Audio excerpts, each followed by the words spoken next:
Hello बच्चा party, क्या हाल चाल। मैं वरुण महाजन, आपका और अपना प्यारा सा यूट्यूब चैनल जिसका नाम है पीसीएम वॉरियर, उस पर आपका स्वागत करता हूं। मैंने बताया इस चैनल पर आपको हर रोज कम से कम एक वीडियो मिलेगी जिसका कंटेंट बेहतरीन होगा। ठीक है, तो चलो आज हम फिजिक्स का मैंने बेसिक इंट्रोडक्शन, मान लो लॉज ऑफ मोशन का बेसिक, मान लो क्या है न्यूटन सेकंड लॉ क्या होता है, फर्स्ट लॉ क्या होता है, इनर्शिया, इसकी वीडियो मैंने अपलोड कर दी थी।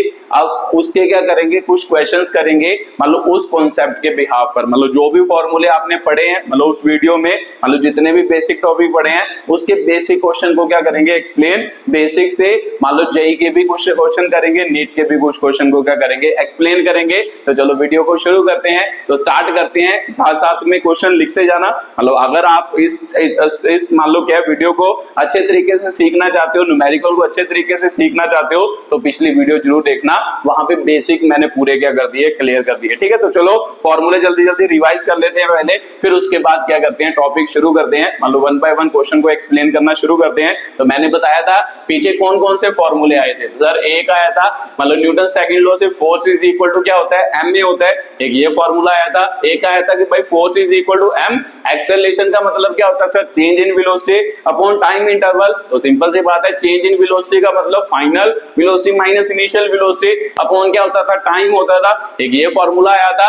एक फॉर्मूला मैंने बताया था कि भाई जो उसकी बेसिक डेफिनेशन से आता है, मान लो चेंज इन मोमेंटम अपॉन क्या होता है, टाइम। इसे भी हम क्या कहते हैं, न्यूटन सेकंड लॉ ही कहते हैं। उसके बाद एक फॉर्मूला आया था कि भाई जब इसको डिफरेंशिएट किया था, तो अगर आपको याद हो एम डीवी अपॉन क्या आया था, dt प्लस मान लो क्या v dm अपॉन क्या आया था, dt। तो ये भी कुछ क्वेश्चंस में क्या होता है अप्लाई होता है कि एक्चुअल में फोर्स जो होती है वो दो चीजों को, मान लो दो चीजें अगर चेंज करें तो फोर्स की वैल्यू क्या हो सकती है, जनरेट। या कह सकते हैं कि भाई फोर्स दो तरीकों से लगाई जा सकती है, मास को चेंज करके भी फोर्स लगाई जा सकती है, वेलोसिटी को चेंज करके भी फोर्स लगाई जा सकती है। एक ये फॉर्मूला था। तो एक लास्ट न्यूटन फर्स्ट लॉ का फॉर्मूला था कि भाई F net is equal to क्या होगा, जीरो। तो जब भी एफ नेट जीरो हो तो इसका मतलब बॉडी या तो क्या होगी, रेस्ट पे होगी, या यूनिफॉर्म मोशन में क्या कर रही होगी, मूव कर रही होगी। ये इसका क्या था मतलब था, फर्स्ट लॉ का क्या था मतलब था। ठीक है, तो ये इन्हीं कॉन्सेप्ट के बेस पर आज हम क्वेश्चन क्या करेंगे एक्सप्लेन करेंगे वन बाय वन। मतलब कुछ पहले बेसिक क्वेश्चन करेंगे, फिर उसके बाद कुछ बढ़िया क्वेश्चन करेंगे जो जेई मेंस या जेई एडवांस या नीट वगैरह में पूछे जाते हैं। ठीक है, तो चलो स्टार्ट करते हैं। वन बाय वन मैं क्वेश्चन लिखता जाता हूं, पहले आप खुद ट्राई करना वीडियो को पॉज करके इन फॉर्मूले के बिहाफ पर, फिर उन क्वेश्चन को क्या करूंगा मैं एक्सप्लेन करूंगा। ठीक है, तो जल्दी जल्दी लिखते जाओ, ये फॉर्मूले है। तो फर्स्ट क्वेश्चन लिखो, a constant force acting on a body changes its velocity from 2 meter per second to 3.5 meter per second and body having mass 3 kilogram. Find the magnitude and direction of force. ठीक है, तो ये आपका first question है, simple question है, basic question है, इससे start करते हैं। ठीक है, तो चलो पढ़ो जल्दी जल्दी क्वेश्चन, फिर इसको एक्सप्लेन करते हैं। क्या लिखा है, कहते हैं constant force acting on a body changes its velocity from 2 meter per second to 3.5 meter per second. तो इसका मतलब वेलोसिटी सर चेंज हो रही है, वो हमें गिवन है 2 मीटर से 3.5 मीटर जो हो रही है चेंज। मास भी हमें गिवन है, वो मैग्नीट्यूड ऑफ फोर्स पूछ रहा है। तो सबसे बढ़िया फॉर्मूला कौन सा है इसके लिए, तो सर ये देखो वेलोसिटी चेंज हो रही है, टाइम हमें दिया है, टाइम दिया है मान लो कितना है, कांस्टेंट फोर्स एक्टिंग में changes its velocity from 2 meter per second to, time भी हमें गिवन है, टाइम मैंने लिखा नहीं है तो लिख लो कि भाई कितने टाइम में आपकी वेलोसिटी क्या कर रही है, चेंज कर रही है। मान लो 25 सेकंड में है ना, तो टाइम है ना, यहाँ पे लिख लो, टाइम मैंने गिवन की नहीं दिया था, टाइम गिवन ठीक है, इज इक्वल टू क्या होगा, 25 क्या होगा, सेकंड होगा। तो सर सबसे बढ़िया फॉर्मूला कौन सा है, ये वाला, कि सारी वैल्यूज गिवन है। तो लगाओ जल्दी जल्दी, फोर्स इज इक्वल टू क्या होता है, मास गिवन है। देखो बॉडी का मास कितना है, 3 किलोग्राम। वेलोसिटी कितनी चेंज कर रही है सर, यहां से यहां जा रही है, इसका मतलब फाइनल वेलोसिटी कितनी है, 3.5। तो इनिशियल वेलोसिटी कितनी है, 2 है ना, मतलब ये फाइनल वेलोसिटी, तो यहां से जहां जा रही है तो सिंपल सी बात है वेलोसिटी बढ़ रही है, तो फाइनल वेलोसिटी मतलब 3.5 इनिशियल 2 हो गई, डिवाइड बाय टाइम। तो टाइम कितने सेकंड में हुई, 25 सेकंड सेकंड में हुई, डिवाइड बाय क्या होगा 25 सेकंड। इसे सॉल्व करो तो आंसर आ गया 3 इंटू इन दोनों का सब्ट्रैक्शन क्या होगा 1.5 है ना, 1.5 ही होगा, तो 1.5 बटा कितना हो गया 25, तो यहाँ पे कितना आया सर 4.5 डिवाइड बाय 25 आ गया। इसको डिवाइड करोगे 0 पॉइंट हो गया है ना, 45 हो गया, 25 एकम 25 हो गया, उसके बाद सर 45 में से 25 जाएंगे तो 20, 200 हो गया, तो 25 8 कितना होता है 200 होता है। तो इसका मतलब फोर्स की वैल्यू कितनी हो गई 0.18 क्या हो गई न्यूटन हो गई। उसके बाद आपको क्या पूछा है देखो, तो find the magnitude and direction हो क्या होगा फोर्स होगा। तो सिंपल सी बात है सर, मैग्नीट्यूड तो मेरे को पता चल गया, मैग्नीट्यूड मतलब वैल्यू तो पता चल गई, अब डायरेक्शन कौन सी है, डायरेक्शन कहां से पता चलेगी, तो ध्यान से देखो कि भाई एक्चुअल में क्या मतलब वेलोसिटी साइन क्या है, ये ध्यान रखना है। साइन इसका क्या है पॉजिटिव ही आया, तो जब साइन पॉजिटिव आए इसका मतलब ये उसी डायरेक्शन में है जिस डायरेक्शन में वेलोसिटी क्या कर रही है चेंज कर रही है। क्या बोल रहे हो सर, अगर फोर्स का साइन क्या है पॉजिटिव आए इसका मतलब इसकी डायरेक्शन क्या है सेम है जिस डायरेक्शन में क्या है वेलोसिटी क्या कर रही है चेंज कर रही है। तो सिंपल सी बात है आंसर क्या आएगा, मतलब फोर्स उसी डायरेक्शन में है जिस डायरेक्शन में वेलोसिटी क्या कर रही है चेंज कर रही है। ठीक है, तो ये आपका क्या हो गया पहले क्वेश्चन का आंसर हो गया, पहला क्वेश्चन हो गया। ठीक है, तो बात आपको समझ आई होगी कि कैसे इस टाइप के क्वेश्चन से क्या करना है डील करना है। तो ये सभी फॉर्मूले से क्वेश्चन 1 बाय 1 क्या करते हैं एक्सप्लेन करते हैं। तो ये सबसे पहला क्वेश्चन हो गया, उसके बाद दूसरा क्वेश्चन लिखो, फिर उसको करने की कोशिश करो, फिर मैं करके बताता हूं कि भाई कैसे वो क्वेश्चन सॉल्व होगा। ठीक है, तो थोड़ा बढ़िया क्वेश्चन करते हैं, ये तो चलो सिंपल सा हो गया। चलो उसके बाद ये लिखो, a bullet of mass 0.04 kilogram moving with a speed of 90 metre per second enters into a heavy wooden block and it stops after a distance of 60 centimeter. What is the average force acting on body due to block? ठीक है, तो ये आपका अगला question है, थोड़ा बढ़िया question है, जल्दी जल्दी रीड करो और खुद ट्राई करो, फिर मैं करके बताता हूं कि कैसे ये क्वेश्चन क्या होगा सॉल्व होगा। चलो आपने कोशिश की होगी, तो पहले तो ध्यान से समझो कि भाई क्या है, एक बुलेट ऑफ मास इतना, मतलब बुलेट का मास दिया, moving with the speed of 90 metre per second, enter into a heavy क्या होगा ब्लॉक होगा। तो सिंपल सी बात है सर, यहाँ पे एक ब्लॉक है, ब्लॉक में बुलेट है ना, यहाँ से क्या है बुलेट इधर की डायरेक्शन को जा रही है, तो मुझे पता है कि जब ब्लॉक में बुलेट जाएगी ना, ब्लॉक के अंदर बुलेट जाएगी, तो मेरे को पता है कि इसकी वेलोसिटी कंटिन्यूसली क्या करती है डिक्रीज करती है। अगर मान लो कोई बॉडी जा रही है, उसकी वेलोसिटी कंटिन्यूसली इधर को जा रही है, उसकी वेलोसिटी कंटिन्यूसली डिक्रीज करे, तो आपका मतलब मैं आपको पूछूं कि भाई फोर्स किधर को होगा, तो आपका आंसर होगा सर फोर्स पीछे को खींचेंगे तभी तो उसकी वेलोसिटी कंटिन्यूसली क्या होगी डिक्रीज करेगी। तो इसका मतलब फोर्स की डायरेक्शन इस वक्त क्या है नेगेटिव डायरेक्शन में। तो एक्चुअल में वो फोर्स कौन अप्लाई कर रहा है, क्योंकि मेरे को पता है बुलेट आगे की तरफ जा रही है, बुलेट तो आगे को फोर्स लगा रही है, बट एक्चुअल में जो ब्लॉक है, ब्लॉक इसको पीछे की तरफ क्या लगा रहा है फोर्स लगा रहा है। तो अगर पीछे की तरफ फोर्स लगा रहा है तो यही आपको पूछ रहा है, देखो find the average force acting on a body due to क्या होगा ब्लॉक होगा। तो सिंपल सी बात है सर, फोर्स पीछे की तरफ है, तो फोर्स पीछे की तरफ है, तो देखो फोर्स किसके बराबर है मास इनटू एक्सेलरेशन। तो इसका मतलब अगर फोर्स की डायरेक्शन पीछे की तरफ है तो एक्सेलरेशन की डायरेक्शन भी क्या होगी पीछे की तरफ। तो मेरे को पता है कि भाई एक्सेलरेशन किधर होगा इधर होगा, तो सर जब भी नेगेटिव डायरेक्शन में एक्सेलरेशन हो उसे हम क्या कहते हैं रिटार्डेशन कहते हैं। तो इसका मतलब इस पे क्या लग रही होगी रिटार्डेशन। अब रिटार्डेशन की क्या निकालनी है वैल्यू निकालनी है किसी तरीके से, और वहां से फोर्स की क्या निकाल लेंगे वैल्यू निकाल लेंगे। ठीक है, तो चलो स्टार्ट करते हैं। पढ़ो क्वेश्चन क्या है, कैसे निकालें। मेरे को पता है फोर्स निकालने के लिए मेरे को फॉर्मूला क्या है मास इनटू एक्सेलरेशन, ये सभी फॉर्मूले हैं। तो सबसे पहले तो ये ऑब्जर्व करना कि कौन सा फॉर्मूला सूटेबल है, ये पढ़ के पता चलेगा। मास आपको दी है, उसके बाद स्पीड दी है ना, स्पीड मतलब 90 मीटर पर सेकंड दी है, इनिशियल स्पीड दी है, enter into a heavy wooden block, it stops after a distance of क्या होगा 60 सेंटीमीटर। तो मेरे को पता है कि जब भी कभी कोई चीज स्टॉप कर जाए उसका मतलब क्या उसकी फाइनल वेलोसिटी क्या है जीरो है, उसकी फाइनल वेलोसिटी क्या है 0। तो सर ये तो इक्वेशन ऑफ मोशन वाला क्वेश्चन हो गया कि जिसमें आपको इनिशियल वेलोसिटी दी है कितनी 90 मीटर पर सेकंड, फाइनल आपको दे दी है कितनी 0, क्योंकि फाइनली बुलेट क्या कर रही है स्टॉप कर रही है। और उसके बाद एक और चीज दी है क्या 60 सेंटीमीटर डिस्टेंस ट्रेवल करने के बाद वो क्या की है स्टॉप की है। तो सिंपल सी बात है sir, equation of motion initial final velocity आपको गिवन है, डिस्टेंस भी गिवन है। देखो it stop after a distance of 60 centimetre, तो इसका मतलब डिस्टेंस इनिशियल वेलोसिटी और फाइनल वेलोसिटी के रिलेशन वाली इक्वेशन ऑफ मोशन यूज करेंगे, वहां से एक्सेलरेशन की क्या निकालेंगे वैल्यू। तो सिंपल सी बात है, कौन सी इक्वेशन थर्ड इक्वेशन क्या होती है v square minus u square is equal to 2as हो गया। तो सर v की वैल्यू कितनी है फाइनल वेलोसिटी, तो फाइनली बुलेट क्या कर गई स्टॉप कर गई, उसकी फाइनल वेलोसिटी क्या होगी 0। इनिशियल वेलोसिटी कितनी दी है 90 मीटर पर सेकंड, तो इसका मतलब 90 का क्या हो गया स्क्वायर, उसके बाद सर 2 इंटू एक्सेलरेशन, एक्सेलरेशन ही तो निकालनी है। अब मेरे को पता है कि एक्सेलरेशन किस डायरेक्शन में है सर, नेगेटिव डायरेक्शन में है, तो इसका मतलब यहाँ पे क्या लिख देंगे माइनस है, जब भी नेगेटिव हो वेक्टर क्वांटिटी उसका साइन हम क्या लेते हैं नेगेटिव लेते हैं, इनटू क्या हो गया एस डिस्प्लेसमेंट। तो ध्यान से देखो कि यहाँ डिस्प्लेसमेंट या डिस्टेंस, तो सिंपल सी बात है किस डायरेक्शन में जा रहा है, इस डायरेक्शन में कितना डिस्टेंस ट्रेवल किया 60 सेंटीमीटर। एक बात यहाँ पे और ध्यान रखने वाली है, यहाँ पे सेंटीमीटर है, यहाँ पे मीटर पर सेकंड है, तो सिंपल सी बात है सर यूनिट तो सेम ही होते हैं, तो इसीलिए सेंटीमीटर को मीटर में कन्वर्ट करते हैं। तो 60 कितने सेंटीमीटर सर 100 बटा कितना होगा 100 होगा ना, 60 बटा कितना हो जाएगा 100।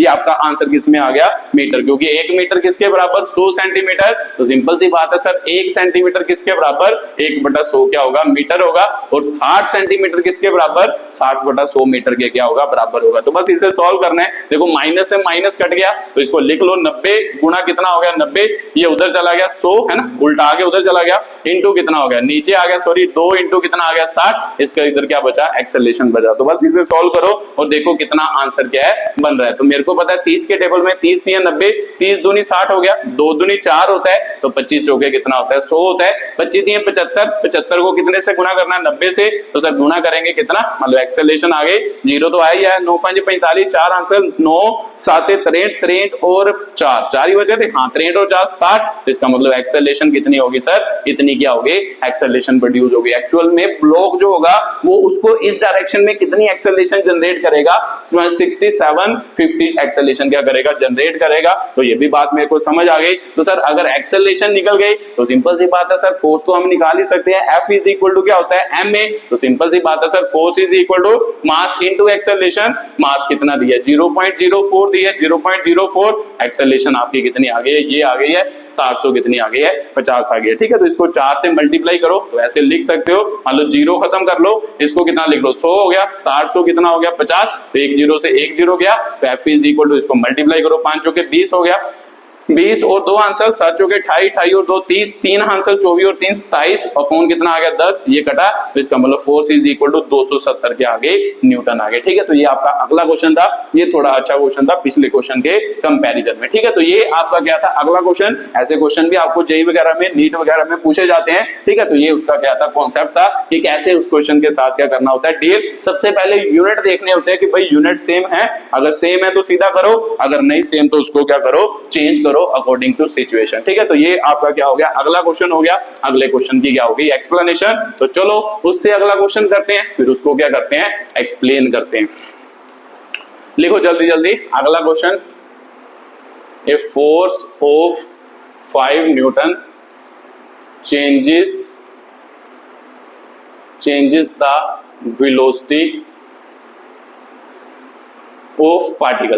the velocity of particle from 10 meter per second to 20 meter per second in a 5 second. How much force is needed to bring the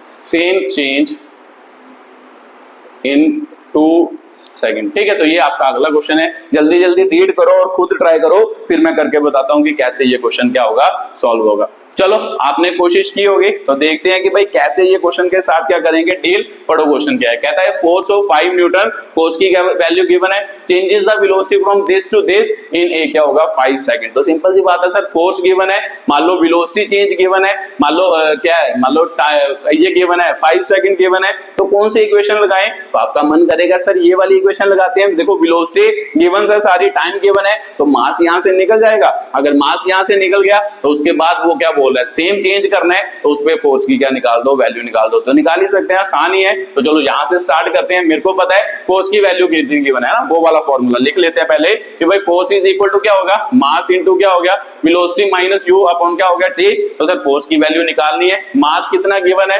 मास आपको गिवन है, कितना नहीं गिवन है ना, मास निकालना है। वेलोसिटी कितनी चेंज कर रही है सर ये, तो फाइनल वेलोसिटी ये हो गई, इनिशियल ये हो गई, फाइनल माइनस कितना हो गया इनिशियल, डिवाइड बाय क्या हो गया टाइम, कितने सेकंड में सर 5 सेकंड में क्या कर रही है चेंज। तो फोर्स की वैल्यू भी तो गिवन है सर, कितने न्यूटन फोर्स लग रही है, 5 न्यूटन क्या लग रही है फोर्स निकल गई है। तो सर मास की वैल्यू निकालते हैं, यहां से क्या हो जाएगा 5 इंटू क्या हो गया 5, सर 20 में से 10 गया 10, तो 10 क्या आ जाएगा नीचे आ जाएगा। तो सिंपल सी बात है, मास की वैल्यू कितनी आ गई, ये आ गई। अगर मास निकल गया, अब उसके बाद देखो ध्यान से कि भाई क्या पूछ रहा है, कैसे पूछ रहा है, तो सॉल्व कर लो। करना चाहते हो तो कितने पे गया ये यहाँ पे मास, चलो इतना ही रहने दो क्योंकि ये कटेगा पूरा नहीं कटेगा ना, 5 नहीं कटेगा। तो सर सिंपल सी बात है सर, इसको ऐसे लिख लेते हैं 25/10 हो गया। अब उसके बाद पढ़ो क्या कह रहा है, find how much force needed to bring the same change in 2 second. तो इसका मतलब वो सेम टू सेम चेंज निकालनी है। सेम टू सेम चेंज मतलब वेलोसिटी में सेम टू सेम चेंज दी है, मतलब वेलोसिटी उतनी ही चेंज कर रही है, बट कितने सेकंड में चेंज कर रही है 2 सेकंड में। तो बताओ उसके लिए कितनी फोर्स की क्या करेगी जरूरत पड़ेगी। तो इसका मतलब force is equal to mass of object कितना हो गया सर 25/10 हो गया। उसके बाद मेरे को पता है कि भाई वो क्या बोल रहा है कि भाई how much force is needed to bring the same change. Same change का मतलब वेलोसिटी हमने सेम ही क्या करनी है, चेंज करनी है। तो सेम चेंज कितनी होगी सर 20 - 10 हो गई, डिवाइड बाय ना 20 - 10 अपॉन कितने सेकंड में करनी है 2 सेकंड में करनी है। तो बस फोर्स की वैल्यू निकाल दो, यहां से 25/10 हो गई, तो 10 बटे कितना हो गया 2, ये कटा, तो फोर्स की वैल्यू 25/2 हो गई। तो 25/2 मतलब 12 पॉइंट क्या हो गया 5 न्यूटन क्या हो गई फोर्स हो गई। ठीक है, तो ये आपका अगला क्वेश्चन था। अगले क्वेश्चन की क्या थी, एक्सप्लेनेशन थी कि भाई कितनी फोर्स लगेगी सेम चेंज प्रोड्यूस करने के लिए। मान लो 12.5 न्यूटन क्या लगेगी फोर्स लगेगी अगर 2 सेकंड में सेम चेंज क्या करनी है प्रोड्यूस करनी है। ठीक है, तो ये आपका अगला क्वेश्चन हो गया। अगले क्वेश्चन की क्या होगी एक्सप्लेनेशन हो गई। तो चलो उसके बाद उससे अगला क्वेश्चन करते हैं, ये भी बात आपको समझ आई होगी। उसके बाद अगला क्वेश्चन करते हैं, वो आपका क्या है जेई का क्वेश्चन है, मतलब जेई में आया हुआ क्वेश्चन है, उसे क्या करते हैं एक्सप्लेन करते हैं कि भाई कैसे मान लो इस कॉन्सेप्ट से मान लो जेई के क्वेश्चन को क्या कर सकते हैं एक्सप्लेन कर सकते हैं। तो चलो करो जल्दी जल्दी लिखो।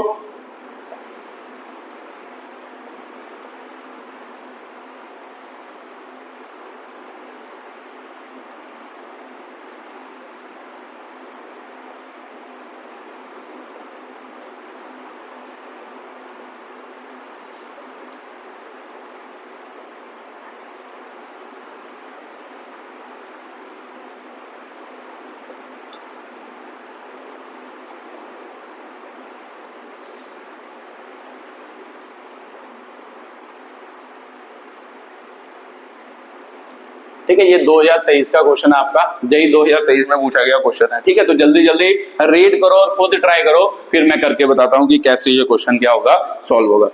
चलो आपने कोशिश की होगी, तो देखते हैं कि भाई कैसे क्वेश्चन सॉल्व होगा। क्या बोल रहा है, the position vector of A particle, मतलब एक पार्टिकल है या बॉडी है, उसका पोजीशन वेक्टर आपको दिया है, ये दिया है। उसके बाद बोल रहे हैं कि find the direction of force acting होने क्या होगा बॉडी होगा। तो सर पोजीशन वेक्टर दिया है और फोर्स की डायरेक्शन पूछ रहे हैं, तो मेरे को पता है कि भाई फोर्स किस डायरेक्शन में होती है। ध्यान से यहां से देखो कि भाई फोर्स का सबसे पहला फॉर्मूला क्या है, मास इंटू एक्सेलरेशन। इसका मतलब जिस डायरेक्शन में एक्सेलरेशन होगी उसी डायरेक्शन में क्या होगी फोर्स होगी। तो एक्सेलरेशन की डायरेक्शन पता लग जाए तो फोर्स की डायरेक्शन अपने आप क्या लग जाएगी, पता लग जाएगी। अब आपके दिमाग में आना चाहिए कि एक्सेलरेशन की डायरेक्शन कहां से निकलेगी। तो सर मेरे को क्या दिया है, पोजीशन वेक्टर दिया है, तो मेरे को पता तो है कि भाई अगर मैं पोजीशन वेक्टर की डिफरेंशिएशन करूं, rate of change of position vector क्या होता है वेलोसिटी, अगर वेलोसिटी की डिफरेंशिएशन करूं तो मेरे को पता है वो क्या होता है एक्सेलरेशन होता है। तो सिंपल सी बात है, क्वेश्चन क्लियर हो गया। मेरे को पता है कि इसको 2 बार डिफरेंशिएशन करना है, वहां से एक्सेलरेशन निकलेगा और एक्सेलरेशन की डायरेक्शन पता चल जाएगी। कैसे पता चलेगी,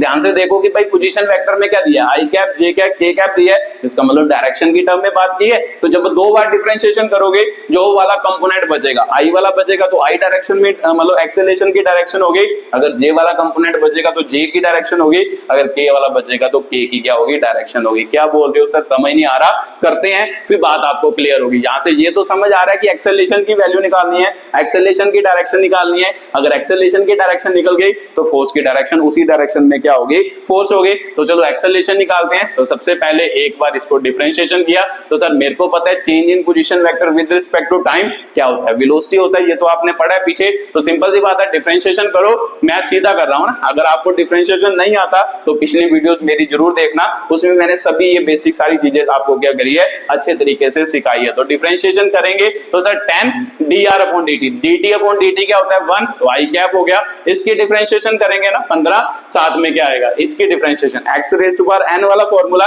2 आगे आ जाएगा, मतलब क्या होता था n इंटू क्या होता था x raise to power n minus 1, t minus t 2 minus 1 हो गया, तो साथ में क्या होगा dt अपॉन dt, तो dt अपॉन dt क्या होता है 1 होता है। तो सर ये तो कांस्टेंट ही है, यहाँ पर टाइम तो है नहीं, तो इसका मतलब ये क्या हो जाएगा, 0 हो जाएगा। तो dt अपॉन dt भी 1 ही होता है, तो ये तो वैल्यू खत्म हो गई। इसका मतलब वेलोसिटी कितनी आई सर, 10 आई कैप आई और 15 दूना t है ना, आई कैप ये क्या है, j कैप है, तो इसका मतलब 15 t क्या आया, j कैप आया। देखो साथ में j कैप है, तो सर सिंपल सी बात है, वेलोसिटी निकल गई। अब एक्सेलरेशन निकालना है, एक बार फिर से डिफरेंशिएशन कर दो। तो इसके डिफरेंशिएशन करेंगे तो मेरे को पता है सर ये तो कांस्टेंट क्वांटिटी है, तो कांस्टेंट की डिफरेंशिएशन क्या होती थी 0, तो यहाँ पे t है, dt अपॉन dt क्या होता था 1, तो इसका मतलब यहाँ से क्या बचेगा, t j कैप बचेगा। ठीक है, तो ये बात भी क्लियर हो गई। उसके बाद dv अपॉन dt मतलब rate of change of velocity, उसे क्या कहते हैं, एक्सेलरेशन। तो देखो क्या से क्या आई, एक्सेलरेशन की वैल्यू आई 30 j कैप आई। तो सिंपल सी बात है सर, j कैप का मतलब क्या होता है, एक्सेलरेशन किस डायरेक्शन में है ना, मान लो किस डायरेक्शन में है, x में होता है तो y कैप, y में हो तो कौन सा होता है, j कैप होता है, z में हो तो k कैप होता है। तो सिंपल सी बात है सर, एक्सेलरेशन किस डायरेक्शन में है, y डायरेक्शन में है। तो अगर एक्सेलरेशन y डायरेक्शन में होगी तो फोर्स भी कौन सी डायरेक्शन में होगी, फोर्स की डायरेक्शन क्या होगी, जो डायरेक्शन ऑफ एक्सेलरेशन होगी, तो इसका मतलब डायरेक्शन इन क्या होगा, y। तो इसका मतलब फोर्स किस डायरेक्शन में एक्ट कर रही है, y डायरेक्शन में एक्ट कर रही है। अगर आपको पूछे कि भाई कितनी फोर्स एक्ट कर रही है, तो फोर्स इज इक्वल टू क्या होता है, मास इनटू क्या होता है, एक्सेलरेशन। तो सिंपल सी बात है सर, मास तो हमें गिवन नहीं है क्वेश्चन में, एक्सेलरेशन हमें पता चल गई कितनी है, t j कैप है, तो इसका मतलब फोर्स की वैल्यू कितनी होगी, 30 m j कैप क्या होगी, फोर्स की वैल्यू। तो ये आपकी क्या आ गई, फोर्स की वैल्यू किस डायरेक्शन में है, y डायरेक्शन में है। तो यही आपका जेई का क्वेश्चन है, 2023 में आपको पूछा गया था। मतलब ठीक है, ठीक ठाक क्वेश्चन है, बस डिफरेंशिएशन आनी चाहिए, बस सिंपल सा क्या था क्वेश्चन था। ठीक है, तो चलो ये भी बात आपको क्लियर हुई होगी। ठीक है, तो इस टाइप के बहुत क्वेश्चन आपको पूछे गए हैं डिफरेंशिएशन के बिहाफ पर। तो चलो मान लो और क्वेश्चन भी क्या करते हैं, एक्सप्लेन करते हैं, तो ये आपको बात क्या आई होगी, समझ आई होगी। ठीक है, तो चलो अगला क्वेश्चन लिखो, 3 फोर्सेस, ये भी एक अच्छा क्वेश्चन है। F1 10 न्यूटन, F2 आपको दिया है मान लो कितना 8 न्यूटन, F3 आपको दिया है कितना 6 newton, acting on the particle, acting on the particle of mass 5 kilogram. ठीक है, उसके बाद the forces F2 and F3 are mutually perpendicular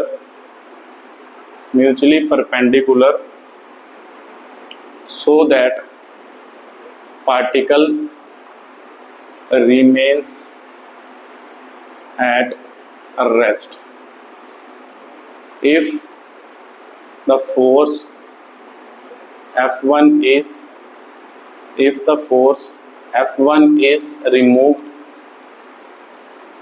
is removed, then the acceleration of particle।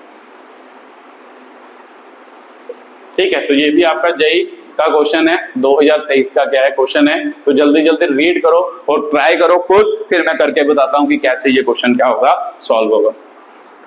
चलो आपने कोशिश की होगी, तो देखते हैं कि भाई कैसे इस क्वेश्चन के साथ क्या करेंगे, डील करेंगे। पढ़ो क्वेश्चन। कहता है द थ्री फोर्सेस F1 की वैल्यू दी है, F2 की वैल्यू दी है, F3 acting on a particle of mass 5 kilogram. ये 5 किलोग्राम का मास है, तीन फोर्सेस उस पर एक्ट कर रही हैं, ये बात आपको समझ आ गई होगी। उसके बाद the forces F2 and F3 are mutually perpendicular. तो यहां से ड्रॉ करो। मान लो वो क्या बोल रहे हैं कि भाई अगर फोर्सेस F2 और F3 जो होंगे वो एक दूसरे से म्यूचुअली परपेंडिकुलर होंगे तो 90 डिग्री का एंगल हो गया। उसके बाद पढ़ो are mutually perpendicular so that the particle remains at क्या होगा, रेस्ट होगा। तो मैंने बताया था कि भाई पार्टिकल न्यूटन साहब ने, मैंने नहीं बताया था, न्यूटन साहब ने बताया था कि भाई फर्स्ट लॉ के अकॉर्डिंग अगर कोई बॉडी रेस्ट पे है इसका मतलब उस पे नेट फोर्स क्या है, जीरो है। तो सिंपल सी बात है सर, ये देखो एफ नेट जब जीरो होगा इसका मतलब पार्टिकल यहाँ तो रेस्ट पे है या यूनिफॉर्म मोशन कर रहा है। तो यही उन्होंने बोला, देखो the forces F2 and F3 are mutually perpendicular to each other so that the particle remains at क्या होगा,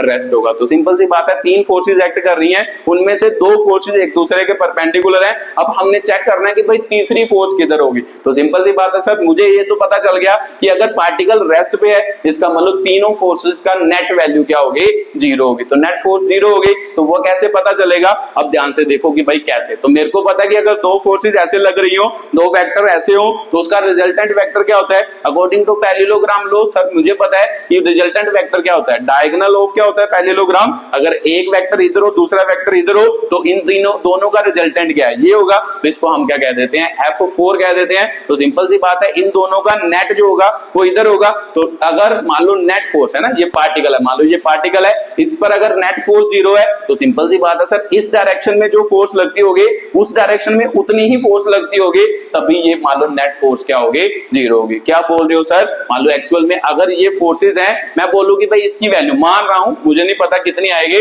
मान लो इसकी वैल्यू क्या आती है, F आती है। तो अगर पार्टिकल को रिजल्टेंट फोर्स इस डायरेक्शन में लग रही है तो वो बोल रहा है कि जब ये दोनों परपेंडिकुलर हैं पार्टिकल रिमेन्स रेस्ट। तो इसका मतलब अगर नेट फोर्स इस डायरेक्शन में लग रही है तो पार्टिकल तो इधर को जाना शुरू कर देना चाहिए था, बट एक्चुअल में पार्टिकल रेस्ट पे है। तो रेस्ट पे कब होता है, जब उस पे नेट फोर्स जीरो हो। तो इसका मतलब नेट फोर्स जीरो मतलब कोई फोर्स ना लग रही हो तो वो मतलब रेस्ट पे होगा। तो सिंपल सी बात है, अगर पार्टिकल पर इधर को फोर्स लग रही है F, तो सिंपल सी बात है सर इधर को भी क्या लगती होगी, F ही लगती होगी। तो इधर को कौन सी फोर्स लग रही होगी, F2 F3 आपको दिया है परपेंडिकुलर है, तो F1 की तो बात ही नहीं की। तो सिंपल सी बात है सर, F1 किधर को लगती होगी, इधर को लगती होगी। तो F1 इधर को लगती होगी, उसका मैग्नीट्यूड कितना होगा, जितना मैग्नीट्यूड इसका होगा उतना उसका भी उतना ही क्या होगा, मैग्नीट्यूड। या फिर इनडायरेक्टली हम ऐसे कह सकते हैं F4 और F1 का मैग्नीट्यूड क्या होगा, बराबर होगा ना। डायरेक्शन तो अलग अलग है, डायरेक्शन ऑपोजिट है, बट मैग्नीट्यूड दोनों का बराबर होना चाहिए। एक चीज को इधर को 5 न्यूटन से खींचो, इधर को 5 न्यूटन से खींचो, वो क्या रहेगी, रेस्ट पे ही रहेगी। तो सिंपल सी बात है सर, मेरे को ये बात समझ आ गई कि ये दोनों फोर्सेस क्या हैं, बराबर हैं। ये मेरे को बात अच्छी तरीके से क्या हुई, क्लियर। कहां से क्लियर हुई, ये कंडीशन से क्लियर हुई क्योंकि पार्टिकल क्या है, रेस्ट पे है। तो चलो आगे पढ़ते हैं। If the force F1 is remove, तो सिंपल सी बात है, उन्होंने कहा कि भाई फोर्स F1 को क्या कर दिया गया, रिमूव कर दिया गया, मतलब खत्म कर दिया गया। अगर फोर्स F1 को खत्म कर दिया गया तो वो remove, then the acceleration of a क्या होगा, पार्टिकल होगा। तो सिंपल सी बात है सर, F1 को रिमूव कर दिया गया तो एक्सेलरेशन ऑफ पार्टिकल की क्या कर रहे हो, वैल्यू बता करो। तो एक तो तरीका ये है कि आप फोर्स किस डायरेक्शन में होगी, इस डायरेक्शन में, तो इसकी वैल्यू निकाल लें, या तो पैरेललोग्राम लॉ से निकाल लें, तो या तो सीधा भी तो समझ आ रहा है कि पैरेललोग्राम से निकाल सकते हो। ये आपको वेक्टर दिया है, ये वेक्टर दिया है, तो आप इसकी वैल्यू निकाल दो क्योंकि ये फोर्स तो हमने खत्म कर दी। अगर खत्म कर दी तो इसकी वैल्यू यहां से निकल सकती है। तो एक यहां से ये भी तो समझ आ रहा है कि सर हमें पता है कि ये एक्चुअल में इस डायरेक्शन में जो फोर्स थी उसके बराबर ही तो ये फोर्स है। तो इसका मतलब इसकी वैल्यू और उसकी वैल्यू दोनों की बराबर ही वैल्यू होगी। तो क्यों रिजल्टेंट निकाले इन दोनों का, हम ऐसे भी तो मान लो सोच सकते हैं कि इस फोर्स की वैल्यू इस फोर्स से क्या होगी, बराबर होगी। तो बराबर होगी ना, तो हाँ सर मेरे को समझ आ रहा है क्योंकि मेरे को पता है कि एक्चुअल में ये वाली फोर्स और ये वाली फोर्स क्या थी, बराबर थी, पार्टिकल रेस्ट पे था। उन्होंने कहा कि ये वाली फोर्स को हमने खत्म कर दिया, अगर खत्म कर दिया तो इसका मतलब इसकी वैल्यू तो इसके बराबर ही होगी। तो इसका मतलब F4 की वैल्यू आपको इनडायरेक्टली कहां से पता चल गई, F1 से पता चल गई। ठीक है, तो F1 की वैल्यू कितनी है, 10 न्यूटन, तो F4 की वैल्यू भी उतनी ही होगी क्योंकि फोर्सेस तो दोनों बराबर थे बट दोनों की डायरेक्शन क्या थी, ऑपोजिट थी। तो सर F4 10 न्यूटन हो गया। ऐसे भी निकाल सकते हो आप, ऐसे भी निकाल सकते हो, दोनों का रिजल्टेंट है ना, F2 और F3 का resultant by using parallelogram law वैसे भी निकाल सकते हो। चलो वैसे भी निकाल के बता देता हूं। F4 क्या होगा, इन दोनों का रिजल्टेंट निकालना है। तो सर पहले वेक्टर का स्क्वायर क्या दिया, 8 का स्क्वायर प्लस 6 का स्क्वायर प्लस क्या होगा 2 इंटू क्या होगा 8 इंटू 6 है ना, पहला वेक्टर इंटू दूसरा वेक्टर, कोसाइन ऑफ एंगल, इन दोनों के बीच कितना एंगल है सर 90 डिग्री, तो cos 90 0, 2 8 कितना होता है 64 प्लस 36, तो इसका मतलब F4 कितना हो गया 100 हो गया, तो 100 का अंडर रूट करोगे तो क्या आएगा मान लो 10 ही आएगा। तो सिंपल सी बात है सर, ये तो सीधा ही पता चल गया, कौन इतना टाइम वेस्ट करे। तो इसलिए दिमाग में चीजों को अच्छे तरीके से समझना होता है कि क्या बोला है, ऐसे भी निकाल सकते हो निकल गया, ऐसे भी निकाल सकते हो डायरेक्टली आपको पता चल गया। ठीक है, तो फोर्स अगर पता चल गई तो सर फोर्स मेरे को पता है कि भाई किसके बराबर, मास इंटू एक्सेलरेशन, फोर्स की वैल्यू 10 दी है, मास दिया पार्टिकल कहां दी है 5 इंटू एक्सेलरेशन पूछ रहा है, तो इसका मतलब 10 बटे कितना हो गया 5, इसका मतलब 2, एक्सेलरेशन की वैल्यू कितनी होगी 2 मीटर क्या होगी स्क्वायर होगी। ठीक है, तो ये आपका क्या था क्वेश्चन था, एक अच्छा क्वेश्चन था, बढ़िया क्वेश्चन बनाया है, बट आपको आलो बात समझ में आई होगी, तो सिंपल ही क्वेश्चन है, इतना डिफिकल्ट क्वेश्चन नहीं है। ठीक है, तो चलो ये भी बात आपको क्लियर हो गई होगी, ये आपका क्या था अगला क्वेश्चन था। अगले क्वेश्चन की क्या थी एक्सेलरेशन थी। ठीक है, तो ये भी जेई का क्वेश्चन है, मान लो सिंपल ही क्वेश्चन है, इतना डिफिकल्ट क्वेश्चन नहीं है, बस कॉन्सेप्ट आपको क्लियर होने जरूरी है कि भाई कॉन्सेप्ट क्या है। ठीक है, तो चलो अगला क्वेश्चन करते हैं, उसके अगले क्वेश्चन को क्या करते हैं एक्सप्लेन करते हैं। ठीक है, boy pushes a box with a force. ठीक है, विद ए फोर्स, फोर्स आपको दी है कितनी 20 आई कैप प्लस 10 जे कैप क्या दी है न्यूटन दी है। ठीक है, मान लो इतनी फोर्स दी है on a frictionless surface, frictionless surface if the box moved initially at क्या होगा रेस्ट होगा, initially at rest, then dash meter is displacement acting in x axis after 10 second, after 10 second. ठीक है, तो ये क्वेश्चन है, जल्दी जल्दी रीड करो और खुद ट्राई करो, फिर मैं करके बताता हूँ कि कैसे ये क्वेश्चन होगा। तो ये भी आपका जेई 2021 का क्या है क्वेश्चन है जो मैं एक्सप्लेन करने जा रहा हूँ।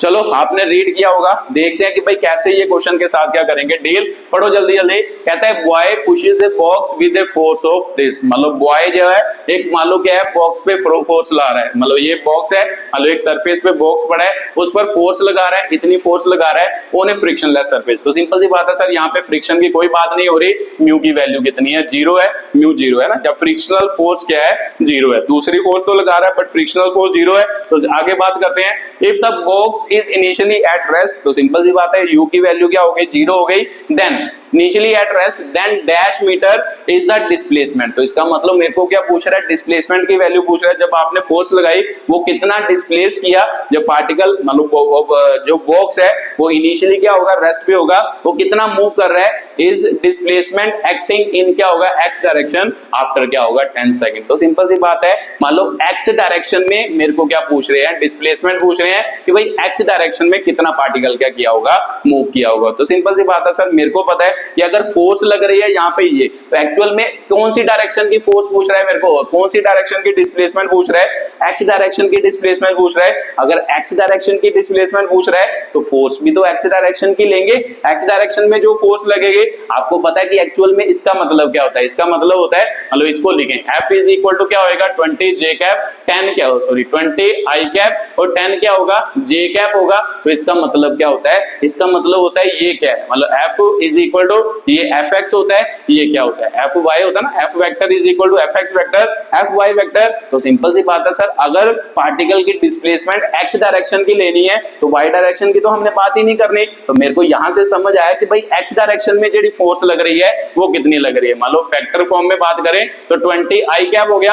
अगर मैग्नीट्यूड की टर्म में बात करें तो सिंपल सी बात है ये मैग्नीट्यूड ये डायरेक्शन, इसका मतलब इसका मैग्नीट्यूड कितना होगा 20 होगा, मैग्नीट्यूड तो 20 है ना, ये तो डायरेक्शन होती है, x डायरेक्शन में फोर्स लग रही है तो ये इसका मैग्नीट्यूड, तो इसका मतलब F की वैल्यू कितनी होगी 20 न्यूटन इन क्या होगा x डायरेक्शन। तो सिंपल सी बात है सर, x डायरेक्शन की फोर्स पता चल गई, अब डिस्प्लेसमेंट तो निकाल ही सकते हैं। अगर मेरे को फोर्स पता है तो फोर्स से क्या निकल सकता है, तो आपका मतलब होगा मास भी निकल सकता है, एक्सेलरेशन भी निकल सकती है। तो पढ़ो क्या दिया है, एक्सेलरेशन दिया है या मास दिया है, दिया कुछ है, if boy pushes a box with a force of this on a frictionless surface, if box is initially at rest then dash meter is the displacement acting in question। मतलब क्वेश्चन में कुछ गड़बड़ हो गई, आपको मास यहाँ क्या दिया होगा, मान लो कुछ ना कुछ गिवन होगा, ठीक है, कुछ नहीं गिवन,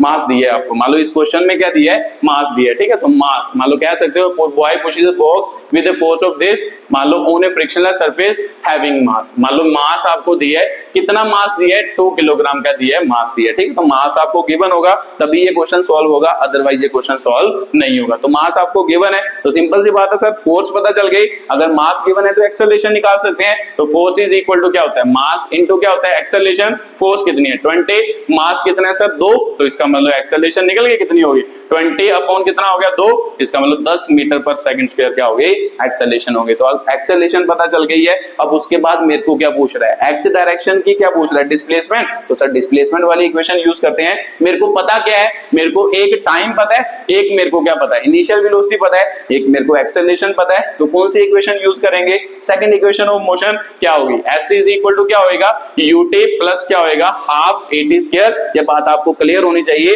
कि ये फोर्स x डायरेक्शन की है, अगर फोर्स x डायरेक्शन की है तो एक्सेलरेशन भी x डायरेक्शन की होगी, ये डिस्प्लेसमेंट भी क्या होगी, x डायरेक्शन की, क्योंकि y डायरेक्शन में कोई मोशन नहीं हमें दिया, तो इसका मतलब y डायरेक्शन की बात हमने नहीं करनी, हमने सिर्फ x डायरेक्शन की बात करनी है। तो डिस्प्लेसमेंट इन x डायरेक्शन निकाल देते हैं। इनिशियल वेलोसिटी आपको दी है क्वेश्चन में, देखो पढ़ के, if the box has initially rest, मतलब वो रेस्ट पे है तो इसका मतलब 0 हो गया, टाइम कितना दिया है 10 सेकंड के बाद निकालना है 10 plus half a, acceleration in x direction वो कितनी निकली है 10 इंटू टी स्क्वायर, इसका मतलब 10 का क्या हो गया स्क्वायर, तो इसका मतलब s, ये तो 0 हो गया, तो इसका मतलब हाफ, इसको काट लो 5 हो गया, 5 को कितना 10 दाई कितना हो गया 100 हो गया ना, 10 दाई 100, तो इसका मतलब s इज इक्वल टू कितना हो गया 500 मीटर आपकी क्या आ गई वैल्यू आ गई। तो इसका मतलब s डायरेक्शन में, मतलब x डायरेक्शन में कितनी डिस्प्लेसमेंट हुई होगी, 500 मीटर क्या हुई होगी डिस्प्लेसमेंट, ये आपका क्या दिया है 500 मीटर दिया, ठीक है। तो ये भी आपका जेई का क्वेश्चन था, मतलब ठीक क्वेश्चन था, ठीक ठाक क्वेश्चन था, मान लो ये बात भी आपको क्लियर हुई होगी कि कैसे इस क्वेश्चन के साथ क्या करना होता है, डील करना होता है, ठीक है। तो चलो ये भी अगला क्वेश्चन हो गया, अगले क्वेश्चन की क्या हो गई एक्सप्लेनेशन, ठीक है। तो ये आपका क्या था, मान लो अगली एक्सप्लेनेशन थी, तो चलो ठीक, बात समझ आई होगी। उसके बाद उससे अगला क्वेश्चन क्या करते हैं, एक्सप्लेन करते हैं कि कैसे उस क्वेश्चंस के साथ क्या करेंगे, डील करेंगे। पढ़ो जल्दी जल्दी अगला क्वेश्चन, ठीक है। मान लो अगला क्वेश्चन है, a body of mass 500 gram, body of mass 500 gram moves along x axis such that its velocity varies with displacement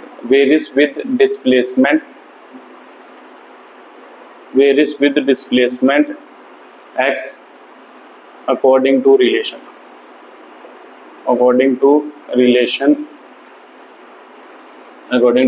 v is equal to 10 under root x meter per second, the force acting on particle, ठीक है। Force acting on particle निकालनी है कि भाई कितनी है, तो साथ के साथ ये भी जेई 2023 का क्वेश्चन है, ये थोड़ा अच्छा क्वेश्चन है, मान लो इसमें एक कॉन्सेप्ट क्या होगा यूज होगा, तो पहले आप ट्राई करो फिर मैं करके बताता हूं कि कैसे ये क्वेश्चन होगा।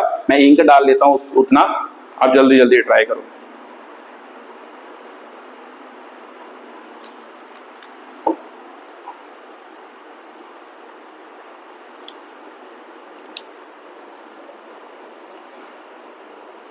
चलो आपने ट्राई किया होगा, देखते हैं कि भाई कैसे इस क्वेश्चन के साथ क्या करेंगे, डील करेंगे। पढ़ो जल्दी जल्दी। कहता है body of mass 500 gram moves along X direction such that its velocity varies with displacement x according to relation this. तो इसका मतलब सर वेलोसिटी का रिलेशन दिया है, ये दिया है, फोर्स पूछ रहा है, तो अगर वेलोसिटी दी है तो मेरे को पता है मैंने क्या निकालना है, एक्सेलरेशन निकालनी है। अगर एक्सेलरेशन निकल गई तो फोर्स की वैल्यू निकल जाएगी, ठीक है। तो सिंपल सी बात है सर, वेलोसिटी कितनी दी है, मतलब 10 अंडर रूट x दी है, तो मैंने अभी पहले भी आपको पीछे भी ऐसे क्वेश्चन करवाए थे, मैंने बोला था कि जब भी कभी अंडर रूट हो पहले उसके स्क्वायरिंग कर लो, फिर क्वेश्चन थोड़ा सा क्या हो जाएगा, आसान हो जाएगा। तो कर लो पहले स्क्वायरिंग कर ली। अगर स्क्वायरिंग करेंगे इधर v स्क्वायर हो गया, 10 का स्क्वायर 100 हो गया, और अंडर रूट x का स्क्वायर करोगे तो क्या हो जाएगा, x ही हो जाएगा, है ना। तो ये हो गया। अब इसको मेरे को पता है कि हमने निकालना क्या है, एक्सेलेरेशन, तो डिफरेंशिएट करो, differentiation with respect to time, तो इधर भी डिफरेंशिएशन कर दो विद रिस्पेक्ट टू क्या हो गया, टाइम। तो सर मेरे को पता है x raise to power n क्या होता था, n into x raise to power n minus 1, 2 minus 1 1 हो जाएगा। उसके बाद सर इसकी डिफरेंशिएशन करनी थी, dv अपॉन क्या होता है, dt होता है। अगर आपको डिफरेंशिएशन में प्रॉब्लम है तो डिफरेंशिएशन वाला लेक्चर जरूर देखना, क्योंकि ये डिफरेंशिएशन का ही क्वेश्चन है, अदरवाइज सिंपल ही क्वेश्चन है। तो कांस्टेंट बाहर आ गया, तो कांस्टेंट बाहर आ गया, dx अपॉन क्या हो गया, dd हो गया। अब ध्यान से यहां से समझो कि भाई क्या, अब मेरे को समझ आ रहा होगा कि सर इधर आपका क्या बन गया, dx अपॉन dt बन गया। dx अपॉन dt क्या होता है, वेलोसिटी होता है ना, dx upon dt rate of change of displacement, velocity होता है। तो इसको लिख लेते हैं, dv अपॉन dt क्या होता है, एक्सेलरेशन होता है। तो इसको सॉल्व करो जल्दी जल्दी, देखो ध्यान से, dv अपॉन dt लिख लो। मान लो इधर क्या बन गया, 2 इंटू क्या बन गया, v into dv upon dt acceleration हो गया। तो 100 इंटू dx अपॉन dt क्या होता है, dx अपॉन dt मान लो आपका क्या होता है, वेलोसिटी होता है। तो सिंपल सी बात है सर, ये v इससे कटा, एक्सेलरेशन की वैल्यू कितनी होगी, 100 अपॉन 2, एक्सेलरेशन कितना हो गया, 50 आपका मीटर पर सेकंड स्क्वायर क्या हो गया, एक्सेलरेशन हो गया। ठीक है, तो ये आपका एक्सेलरेशन निकल गया। अब आपको फोर्स की वैल्यू पूछी है ना, the force acting on a particle पूछा है, तो वो तो निकाल ही सकते हैं। तो sir force is equal to क्या होगा, मास इनटू एक्सेलरेशन। तो force is equal to mass कितना दिया है, मास आपका देखो ग्राम में दिया है, बस ये ध्यान रखना होता है यूनिट का, ये ग्राम में दिया है, ये किस में दिया है, ये तो आपका मीटर पर सेकंड में है। तो सिंपल सी बात है सर, 500 ग्राम है तो ग्राम, 1 किलोग्राम, 1 किलोग्राम में कितने ग्राम होते हैं, 1000 ग्राम होते हैं। तो 1 ग्राम में कितने किलोग्राम होंगे, 1 किलोग्राम बटा कितना हो जाएगा, 1000। तो सिंपल सी बात है सर, 1 ग्राम में मतलब 1 बटा 1000 क्या होते हैं, किलोग्राम। तो 500 ग्राम में कितने किलोग्राम, 500 बटा 1000 क्या होंगे, किलोग्राम, है ना, इतने ही किलोग्राम होंगे। अगर सीधा याद रखना होता है, ग्राम को किलोग्राम में कन्वर्ट करना हो, डिवाइड बाय क्या करना होता है, 1000 करना होता है। तो 500 ग्राम है, डिवाइड बाय क्या हो गया, 1000 क्या हो गया, मतलब डिवाइड करेंगे तो ये किसमें कन्वर्ट हो गया, किलोग्राम। क्यों किया, क्योंकि ऐसा यूनिट में बात करनी है, यहाँ पे वेलोसिटी या एक्सेलरेशन जो आई है वो मीटर पर सेकंड स्क्वायर में आई है। तो सिंपल सी बात है सर, 50 हो गया, 1 2 3 1 2 3, इसका मतलब फोर्स की वैल्यू कितनी हो गई, 25 न्यूटन आपकी क्या हो गई, फोर्स की वैल्यू। ठीक है, तो ये आपका अगला क्वेश्चन था। अगले क्वेश्चन की क्या थी, एक्सप्लेनेशन। तो ये भी इजी क्वेश्चन था, इतना डिफिकल्ट क्वेश्चन नहीं था, यही 2023 में क्वेश्चन आया है। जब भी आपको अंडर रूट वाला आए, आप हमेशा ऐसे क्वेश्चन करो, इजीली आपका क्वेश्चन क्या हो जाएगा, सॉल्व हो जाएगा। ठीक है, तो ये भी बात आपको समझ आ गई होगी कि कैसे इस क्वेश्चन के साथ क्या करना था, डील करना था। तो इसी टाइप का एक क्वेश्चन है, मतलब थोड़ा सा अलग है बट इसी टाइप का है। मतलब इस टाइप के क्वेश्चन भी बहुत पूछता है, जेईई या नीट वगैरह बहुत पूछता है, वो भी हम कर लेते हैं, ये बात आपको समझ आएगी होगी। ठीक है, तो जल्दी जल्दी अगला क्वेश्चन लिखो। मान लो कुछ इसी टाइप का ही क्वेश्चन है, वो आप खुद भी ट्राई कर सकते हो, मैं लिख देता हूं, तो जल्दी जल्दी आप खुद ट्राई करना, फिर उसके बाद और टाइप का क्वेश्चन क्या करें, एक्सप्लेन करें।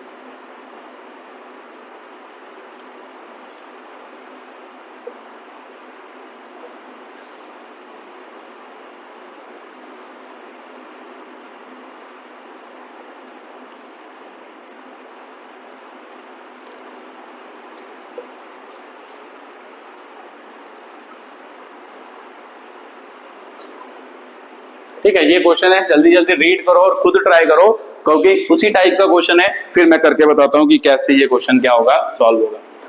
चलो, आपने कोशिश की होगी, तो देखते हैं कि भाई क्या है। कहता है at any instant the velocity of particle of mass is this. तो सर सिंपल सी बात है सर, वेलोसिटी की वैल्यू गिवन है कितनी, 2t j cap sorry i cap है ना, ये i कैप है, 2i कैप हो गया, 3t j कैप आपको क्या दी है, वैल्यू दी है meter per second. If the force acting on a particle at t is equal to 1 second is this. तो सिंपल सी बात है सर, फोर्स की वैल्यू कितनी दी है, 1 सेकंड पर कितनी फोर्स एक्ट कर रही है, ये आपकी क्या कर रही है, फोर्स एक्ट कर रही है। तो फोर्स कितनी एक्ट कर रही है, i कैप प्लस x क्या है, j कैप है, तो ये हो गया।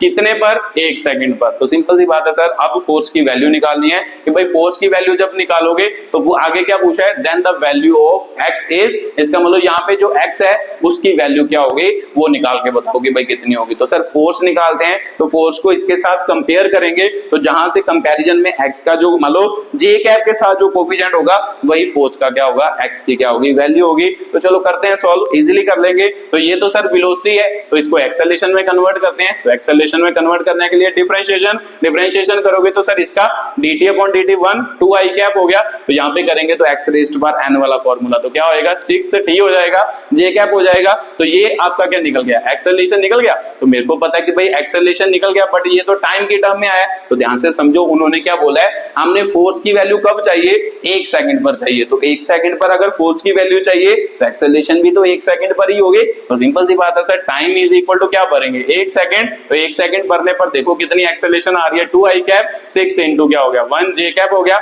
इसका मतलब एक्सेलरेशन कितनी आ गई, 2 i कैप 6 क्या आ गया, j कैप आ गया। ठीक है, तो ये आपकी एक्सेलरेशन की वैल्यू आ गई। हमें क्या चाहिए, हमें तो फोर्स चाहिए। क्यों चाहिए, क्योंकि फोर्स की वैल्यू हमें पूछी है, मतलब फोर्स को जब निकलेगी उसको इसके साथ कंपेयर करेंगे तो वो वाले x की वैल्यू हमें क्या की है, पूछी है। तो फोर्स निकालते हैं, देखो ध्यान से, फोर्स इज इक्वल टू क्या होता है, मास इनटू एक्सेलरेशन होता है। तो मास दिया आपको, हाँ दिया सर 500 ग्राम दिया है, तो ग्राम दिया है। तो फिर से बात करें, एक्चुअल में वेलोसिटी किसमें है, मीटर पर सेकंड में, या किसमें है, ग्राम में। तो ग्राम को किलोग्राम में कन्वर्ट करना हो, डिवाइड बाय 1000 होता है। तो ये 1000 हो गया। तो अंदर क्या बचा, अंदर बचा आपका एक्सेलरेशन। एक्सेलरेशन की वैल्यू कितनी है, 2 i कैप 6 क्या है, j कैप है। तो सिंपल सी बात है सर, इसको काटेंगे तो कितने पे गया, 2 पे। तो फोर्स की वैल्यू निकालो, इसको 1/2 बच गया, इसको अंदर मल्टीप्लाई करो। अगर इसको मल्टीप्लाई करोगे तो 2 इंटू 1/2 i कैप बना, आगे मल्टीप्लाई करोगे 6 इंटू 1/2 j कैप बना। तो इसको इसके साथ काटो, इसको इसके साथ। तो सर फोर्स कितना बना आपका, मान लो यहाँ पे क्या है,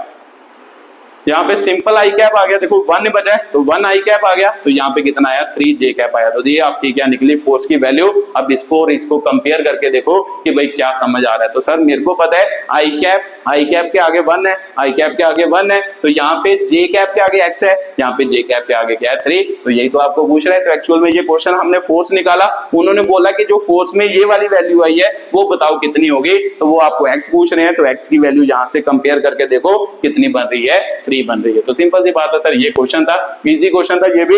ये आपका क्या था, मान लो ये भी जेई का क्वेश्चन है, जेई 2023 में या 22 में आपको पूछा गया है क्वेश्चन है। ठीक है, तो ये बात भी आपको क्लियर हुई होगी कि कैसे इस क्वेश्चन के साथ क्या करना था, डील करना था। ठीक है, तो चलो ये भी क्वेश्चन क्लियर हो गया कि भाई कैसे इसके साथ डील करेंगे। तो चलो अगला क्वेश्चन करते हैं। अब अगली टाइप का क्या करते हैं, क्वेश्चन करते हैं। ठीक है, वो भी आपका जेई का ही क्वेश्चन है। मान लो जो मैं एक्सप्लेन करने जा रहा हूं वो भी इजी क्वेश्चन है, बट आपको कॉन्सेप्ट समझ होने जरूरी है। तो इसीलिए मैं बार बार आपको समझाता हूं कि भाई कभी भी मान लो आप क्वेश्चन में तभी अच्छे हो सकते हो, मान लो अगर आप न्यूमेरिकल करना चाहते हो अच्छे तरीके से, पहले अपने बेसिक क्या करो, स्ट्रॉन्ग करो, बेसिक को अच्छे तरीके से सीखो। मान लो अच्छे तरीके से सीख लोगे, फिर उसके साथ उसके बाद कोई भी न्यूमेरिकल क्या है कि भाई सॉल्व नहीं होगा। तो बेसिक सिखाने के लिए तो मैं आपको वीडियो बना रहा हूं। मैंने आपको मान लो पीछे सभी चैप्टर, मान लो जहां तक जो मैं समझा रहा हूं, मान लो न्यूटन लॉ शुरू की है, इससे पीछे मैंने सभी वीडियो क्या कर दिया, अपलोड कर दिए फिजिक्स के। तो वहां से अच्छे तरीके से वो बेसिक सीखो, बड़े अच्छे तरीके से मैं आपको समझा रहा हूं। अगर मान लो आप ये वीडियो देखोगे तो आपको पता चलेगा कि भाई एक्चुअल में फिजिक्स क्या होती है, बहुत आसान होती है। ठीक है, तो चलो फिर अगला क्वेश्चन करते हैं। अगले क्वेश्चन को क्या करते हैं, एक्सप्लेन करते हैं। ठीक है, तो ये सारी बातें मैंने समझाई थी, तो ये सारी बातों से सारे न्यूमेरिकल हो जाएंगे। देखो ध्यान से, ये वाले फॉर्मूले से ही अभी न्यूमेरिकल किए हैं, इससे भी कर लिया एक नेट वाला। अब इन दोनों से करने की बारी आएगी। अब इन दोनों से करके देखते हैं कि भाई क्या क्वेश्चन होगा। ठीक है, तो देखो एक क्वेश्चन ऐसा दिया आपको, देखो ठीक है, मान लो ये भी जेई का क्वेश्चन है, मान लो ऐसे दिया।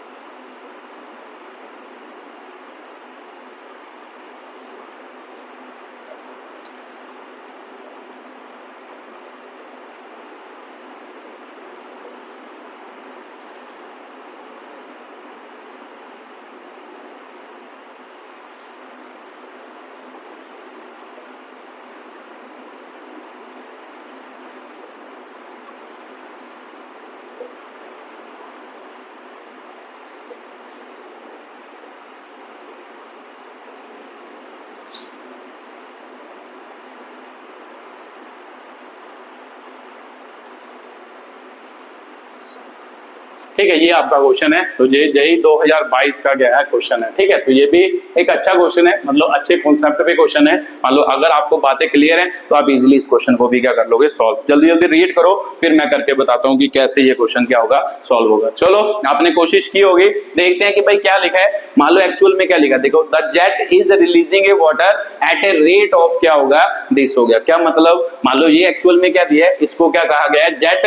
मान लो ये जेट का, मान लो कोई, मान लो नोजल होगी, नोजल से जो ये वाटर निकल रहा है, वाटर निकल रहा है, वाटर कितने मान लो रेट से निकल रहा है, 1 किलोग्राम पर सेकंड से क्या कर रहा है, निकल रहा है। तो सिंपल सी बात है सर, रेट का मतलब क्या होता है, change in mass with respect to क्या होता है, टाइम होता है। रेट का मतलब ये होता है ना, रेट का मतलब होता है change in mass with respect to time. तो सिंपल सी बात है सर, रेट का मतलब मेरे को ये क्या दिया है, डीएम अपॉन डीटी दे दिया है कि कितना मास चेंज कर रहा है विद रिस्पेक्ट टू टाइम। याद रखना है, रेट का मतलब हमेशा क्या होता है, टाइम के साथ वो कितना चेंज कर रहा है, मास कितना चेंज कर रहा है टाइम के साथ, उसे हम क्या कहते हैं, रेट ऑफ, है ना, रेट ऑफ चेंज ऑफ क्या कहते हैं, मास कहते हैं। तो ध्यान से पढ़ो, यही लिखा है, the water is releasing at a rate of this. तो उसका मतलब रेट का मतलब टाइम के साथ मास कितना वेरी कर रहा है, उसकी वैल्यू आपको गिवन है। तो टाइम के साथ मास कितना वेरी करता है उसे ऐसे लिखते हैं, तो वो कितना गिवन है, 1 किलोग्राम पर सेकंड आपको क्या है, गिवन है। तो उसके बाद आगे बढ़ो, and at a velocity of 10 meter per second. तो वेलोसिटी की वैल्यू कितनी दी है, 10 मीटर पर सेकंड दी है। तो सिंपल सी बात है सर, वेलोसिटी तो चेंज नहीं कर रही, वेलोसिटी ने रेट वर्ड उसने मान लो किसके साथ यूज किया है, मास के साथ यूज किया है। मास चेंज कर रहा है with respect to time, but velocity time के साथ चेंज नहीं कर रही, क्योंकि वेलोसिटी के साथ रेट वर्ड यूज नहीं किया। तो वेलोसिटी देखो, at a velocity of 10 meter per second, इसका मतलब उसकी वेलोसिटी कितनी है, 10 मीटर पर सेकंड है। तो उसके बाद कहता है इनिशियल एक्सेलरेशन ऑफ ए क्या होगा, बॉक्स। मान लो ये जो बॉक्स है, बॉक्स की इनिशियल एक्सेलरेशन क्या होगी, वो कहता है कि भाई निकाल के बताओ कितनी एक्सेलरेशन से ये क्या करेगा, मूव करेगा। तो आपका दिमाग इतना तो काम करता ही है कि इसकी एक्सेलरेशन निकालनी है। तो सर मेरे को पता चल जाए कि भाई कितनी फोर्स लग रही होगी इसके ऊपर, मास मेरे को पता है, एक्सेलरेशन की वैल्यू मैं क्या कर लूंगा, फाइंड। तो इसका मतलब मैंने इसके ऊपर जो फोर्स लग रही है वो वाली फोर्स निकालनी है। तो फोर्स कौन लगा रहा है, ये वाला वाटर ही तो निकाला है, जो वाटर इस पे मान लो पड़ रहा है वही क्या लगा रहा है, फोर्स लगा रहा है। तो सिंपल सी बात है सर, अब कौन सा कॉन्सेप्ट लगाएं कि ये वाटर जो निकल रहा है ये मान लो कितनी फोर्स लगा रहा है, कौन सा कॉन्सेप्ट लगाएं। अब ध्यान से देखो कि भाई ये वाला फॉर्मूला क्या होगा, यूज होगा, ये वाला फॉर्मूला यूज होगा। F इज इक्वल टू क्या हो गया, m dv अपॉन क्या हो गया, dt plus v dm upon dt। क्योंकि फोर्स किसकी वजह से, मैंने आपको बताया था कि भाई फोर्स किस किस की वजह से लग सकती है। एक तो वेलोसिटी कितनी चेंज कर रही है, वो भी हमेशा फोर्स को शो करती है। एक मान लो मास कितना चेंज कर रहा है टाइम के विद रिस्पेक्ट टू, वो भी क्या करता है, फोर्स को क्या करता है, शो करता है। तो सिंपल सी बात है सर, मान लो ये दोनों चीजें फोर्स को शो करती है, तो इस केस में कौन फोर्स लगा रहा है वो स्टडी करते हैं। देखो आपको क्या दिया, dm अपॉन dt दी है, ये वैल्यू दी है, वेलोसिटी की वैल्यू दी है ये, तो dv अपॉन dt, मतलब वेलोसिटी तो चेंज ही नहीं कर रही। तो सिंपल सी बात है सर, dv अपॉन dt का मतलब होता है चेंज इन वेलोसिटी। तो वेलोसिटी तो चेंज कर ही नहीं रही, अगर वेलोसिटी चेंज नहीं कर रही तो जब वो कांस्टेंट है ना, चेंज नहीं करने का मतलब वेलोसिटी कांस्टेंट है, तो कांस्टेंट की डिफरेंशिएशन क्या होती है, 0। तो अगर इसकी डिफरेंशिएशन 0 तो ये वाला कंपोनेंट 0 हो गया। तो इसका मतलब फोर्स एक्चुअल में किसके बराबर होगी, dm अपॉन क्या होगा, dt। तो इसका मतलब जो फोर्स जेट लगा रहा है इस ब्लॉक के ऊपर वो कितनी लगा रहा होगा, इतनी क्या लगा रहा होगा फोर्स, इसकी वजह से मतलब कितना मास चेंज कर रहा है, और वेलोसिटी कितनी है, इतनी, मतलब यहां से क्या लगा रहा होगा, फोर्स लगा रहा होगा। वेलोसिटी चेंज यहां पर हो नहीं रहा, तो उसकी वजह से कोई भी फोर्स जेट उसके ऊपर, बॉक्स के ऊपर एक्सर्ट नहीं कर रहा होगा। ठीक है, तो बस इसे सॉल्व कर दो। तो फोर्स इज इक्वल टू क्या हो गया, वेलोसिटी कितनी है sir, velocity 10 meter per second. तो चेंज इन मास कितना है सर, 1 इनटू क्या होगा, यूनिट देखो सेम है ना, यूनिट सेम ही है। तो इसका मतलब फोर्स कितनी होगी, 10 न्यूटन। तो सर ये इसके ऊपर कितनी फोर्स लगा रहा है, 10 न्यूटन लगा रहा है। तो अगर फोर्स 10 न्यूटन लगा रहा है तो force is equal to m में, तो इसका मतलब 10 इज इक्वल टू मास इसके ऊपर लगा रहा है, कितना मास है, 2 किलोग्राम। तो इसकी एक्सेलरेशन, तो इसका मतलब 10 बटे कितना हो गया, 2। एक्सेलरेशन कितनी हो गई, 5 ही होगी ना, हाँ 5 मीटर पर सेकंड स्क्वायर आपकी क्या होगी, एक्सेलरेशन। तो इसका मतलब उसके ऊपर जो एक्सेलरेशन लग रही होगी, कितनी एक्सेलरेशन लग रही होगी, इतनी क्या लग रही होगी, एक्सेलरेशन लग रही होगी इनिशियली। सही है, तो ये आपका क्या था, क्वेश्चन था। तो देखो इस कॉन्सेप्ट के ऊपर भी आपको क्वेश्चन आ गया। इसीलिए मैं बोलता हूं कि चीजों को मान लो रटना नहीं है, याद नहीं करना, चीजों को समझना है अच्छे तरीके से। अगर आपने ये फॉर्मूले अच्छे तरीके से समझे होंगे तो फिर अच्छे तरीके से कोई भी क्वेश्चन को आप क्या कर सकते हो, हैंडल कर सकते हो, डिफिकल्टी नहीं होगी। ठीक है, तो ये आपका अगला क्वेश्चन था, अगले क्वेश्चन का क्या था, एक्सप्लेनेशन था। चलो मान लो ये अलग टाइप का क्वेश्चन हो गया। अब सर ये भी हो गया, ये भी हो गया, ये भी हो गया, ये भी हो गया, इसके ऊपर तो कोई क्वेश्चन नहीं करवाया। चलो एक क्वेश्चन इसके ऊपर करते हैं कि भाई कैसे dp अपॉन dt की क्या करेंगे, बात करेंगे। ठीक है, तो ये बात आपको समझ आ गई होगी कि भाई कैसे इस क्वेश्चन के साथ क्या करना था, डील करना था। चलो कैसे इसको हम क्या कर सकते हैं, एक्सप्लेन कर सकते हैं। चलो अगला क्वेश्चन करते हैं। ठीक है, वो ये क्वेश्चन इसके बिहाफ पर है जो मैंने आपको समझाया। ठीक है, इसके लिए थोड़ी पिछली डिफरेंशिएशन वाली नॉलेज होनी जरूरी है। अगर आपको डिफरेंशिएशन वाली नॉलेज है तो आप इजीली इस क्वेश्चन को क्या कर लोगे, सॉल्व कर लोगे, फिर आपको डिफिकल्टी नहीं होगी। ठीक है, तो अदरवाइज नहीं तो डिफिकल्टी होगी। देखो ध्यान से, क्या क्वेश्चन था, ये क्वेश्चन था, ये भी आपका जेई का ही क्वेश्चन है, जेई 2023 का क्या है क्वेश्चन है। ठीक है, तो मान लो ये क्वेश्चन दिया है, यहाँ पे आपको टाइम दिए T1, यहाँ को आपको टाइम दिया T2, यहाँ को आपको टाइम दिया T3, ये टाइम दिया T3। तो इधर को टाइम वेरी कर रहा है, इधर को कह रहा है कि भाई मोमेंटम क्या कर रहा है, चेंज कर रहा है। ठीक है, तो ये क्वेश्चन है, इस क्वेश्चन के साथ क्या करना है, डील करना है। तो क्वेश्चन क्या पूछा है, पढ़ो जल्दी जल्दी, पहले लिखो। हेलो क्या है, where the, what is the ना, व्हाट नहीं, where, in which region magnitude of force is maximum.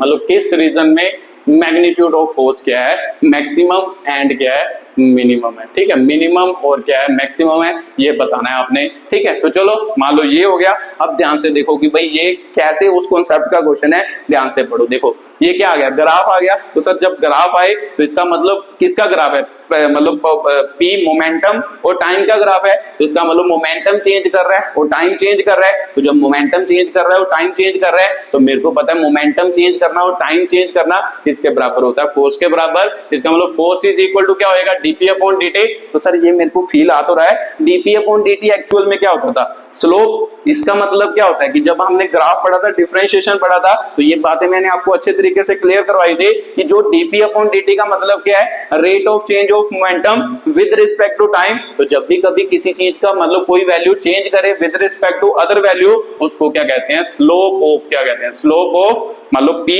t क्या होगा, ग्राफ होगा। तो सर स्लोप का मतलब क्या होता था, tan थीटा। तो इसका मतलब जो tan थीटा होगा, मतलब इस है ना p और t ग्राफ का जो tan थीटा होगा, वो एक्चुअल में आपको क्या बताएगा, फोर्स की वैल्यू को क्या करेगा, बताएगा। ठीक है, तो सर बात मेरे को फील आ रहा है, मैंने आपकी वीडियो देखी है, वहां से मेरे को फील आ रहा है कि एक्चुअल में ये बात तो मेरे को क्लियर है कि भाई force is equal to dp upon dt। Dp upon dt का मतलब होता था स्लोप, मतलब स्लोप ऑफ क्या होगा, pt ग्राफ। वहां पर हम x करते थे, dy अपॉन dx करते थे, तो हम कहते थे कि भाई स्लोप ऑफ क्या होगा, yx क्या होगा ग्राफ। या फिर हम क्या करते थे, xt ग्राफ करते थे, हम कहते थे स्लोप ऑफ क्या होगा, xt ग्राफ के क्या होगा बराबर। तो यहाँ पे कौन सा ग्राफ है, p और t, तो इसका मतलब स्लोप ऑफ pt ग्राफ। तो slope of pt graph actual में किसके बराबर होता है, tan थीटा। तो सिंपल सी बात है सर, एक्चुअल में इनडायरेक्टली फोर्स किसके बराबर हो गया, tan थीटा। अगर मेरे को पता है कि भाई tan थीटा, ये भी आपने मतलब समझाया था, tan थीटा इंक्रीजिंग फंक्शन होता है। इंक्रीजिंग फंक्शन मतलब अगर थीटा बढ़ेगा, थीटा की वैल्यू बढ़ेगी 0 से लेकर 90 तक, है ना, 0 से लेकर 90 तक अगर थीटा बढ़ेगा तो tan थीटा की वैल्यू बढ़ेगी। अगर tan थीटा बढ़ेगा तो फोर्स की वैल्यू क्या करेगी, इंक्रीज करेगी, क्योंकि फोर्स tan थीटा के क्या है बराबर। अगर जिसका, अब यहां से क्या समझ आया, हम tan थीटा चेक करेंगे, ये पहला रीजन है। ठीक है, एक्चुअल में ये रीजन दिए हैं, इन विच रीजन। तो ये पहला रीजन है, जो दूसरा रीजन है, तीसरा रीजन है, वो बोल रहा है कि किस रीजन में आपकी फोर्स की वैल्यू मैक्सिमम होगी और किस रीजन में क्या होगी, मिनिमम होगी। ठीक है, तो ये बताओ। तो सिंपल सी बात है सर, जिसका थीटा ज्यादा होगा, जिसका थीटा ज्यादा होगा, उसका tan थीटा ज्यादा होगा, उसकी फोर्स क्या होगी, ज्यादा होगी। तो थीटा किसका ज्यादा, थीटा हम ऑब्जर्व कर लेते हैं कि किसका थीटा क्या होगा, ज्यादा होगा। ठीक है, तो यहाँ पे किसका tan थीटा ज्यादा होगा इस ग्राफ से। तो सर थीटा क्या होता है, थीटा एंगल होता है विद द क्या होता है, पॉजिटिव एक्स एक्सिस। मतलब पॉजिटिव एक्स एक्सिस से मतलब एंटी क्लॉकवाइज थीटा क्या होता था, एंगल होता था।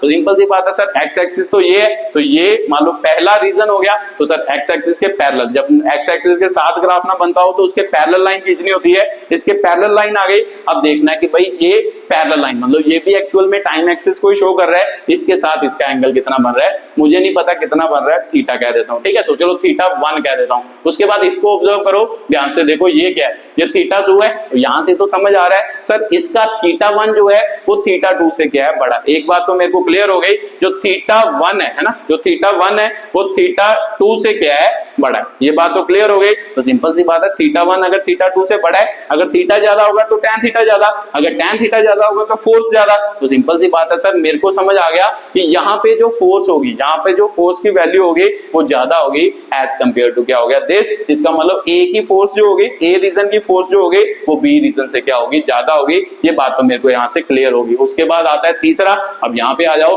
अब यहाँ पे देखें तो सर एक्स एक्सिस तो ये है, तो एक्स एक्सिस के साथ थीटा बनाना है, ये थीटा हो गया, इसको थीटा 3 कह देते हैं, तो इसका मतलब ये तो हो गया थीटा 3। तो अब ध्यान से देखो, तो सर आप तो बोल रहे हो कि थीटा क्या होना चाहिए ना, 0 से 90 के बीच होना चाहिए, वो उसमें इंक्रीजिंग फंक्शन होता है, इंक्रीजिंग मतलब उसकी वैल्यू बढ़ती है, उस केस में उसकी वैल्यू क्या करती है इंक्रीज। अब ध्यान से देखना कि क्या मैं बोल रहा हूं, ठीक है। तो यहाँ पे मान लो आपको समझ आ ही रहा होगा, अगर मैं आपको क्वेश्चन पूछो कि थीटा 3 की वैल्यू कितनी होगी, तो सर थीटा 3 मेरे को यहाँ से साफ साफ दिखाई दे रहा है 90 से क्या होगा बड़ा होगा, तो 90 से बड़ा चलो 110 120 कुछ भी होगा, मान लेते हैं कि 110 डिग्री होगा, मुझे नहीं पता कितना होगा, ये तो समझ आ रहा है कि 90 से बड़ा होगा, मान लेते हैं वो 110 डिग्री होगा। अगर थीटा 3 क्या होगा 110 डिग्री, तो फिर सिंपल सी बात है tan थीटा 3 क्या होगा tan 110 डिग्री होगा, तो tan 110 डिग्री। अब मेरे को कैसे पता चलेगा, ये तो सेकंड क्वाड्रेंट आ गया है ना, ये तो सेकंड क्वाड्रेंट आ गया, फर्स्ट क्वाड्रेंट तक तो पता है, यहां तक तो पता है 0 से 90 के बीच थीटा मतलब बढ़ेगा तो tan थीटा बढ़ेगा,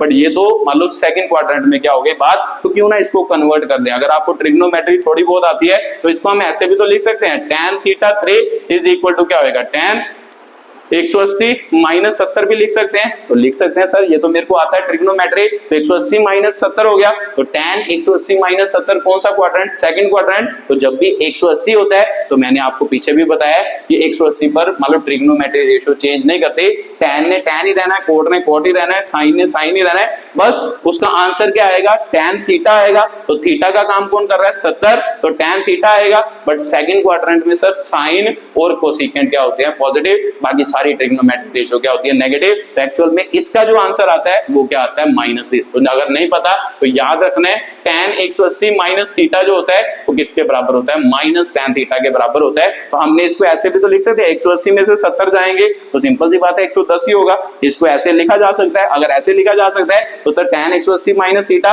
किसके बराबर होता है -tan थीटा, इसका मतलब tan थीटा 3 की जो वैल्यू आई वो -tan 70 डिग्री के क्या आई बराबर आई। तो सिंपल सी बात है, अब यहाँ पे आ जाओ, यहाँ पे आ जाओ, है ना, ये बात तो क्लियर हो गई। अब यहाँ पे बात करते हैं, अगर tan थीटा है ना, tan थीटा 3 जो है वो किसके बराबर है -tan 70 डिग्री है, तो सिंपल सी बात है सर ये किसके बराबर है फोर्स के बराबर है, फोर्स किसके बराबर tan थीटा, इसका मतलब तीसरी फोर्स जो होगी, तीसरे रीजन की फोर्स, इस रीजन की फोर्स किसके बराबर होगी इसके बराबर। तो ध्यान से देखो कि भाई F3 की वैल्यू कितनी है -tan कितनी है 70 डिग्री है। तो सर मेरे को पता है माइनस साइन तो कम वैल्यू को शो करता है, मैंने आपको एक और बात बताई है कि जब भी वेक्टर में हो, वेक्टर में माइनस साइन आए, वेक्टर में हमेशा जो माइनस साइन होता है वो किसको शो करता है डायरेक्शन को क्या करता है शो करता है। तो इसका मतलब अगर ये डायरेक्शन को शो करता है तो क्वेश्चन में ध्यान से पढ़ो कि भाई क्या पूछा है मैग्नीट्यूड ऑफ क्या पूछा है फोर्स पूछा है। तो मैग्नीट्यूड का मतलब होता है उसकी वैल्यू की बात कर रहा है, उसकी डायरेक्शन की बात नहीं कर रहा। तो सिंपल सी बात है सर tan 70 डिग्री आया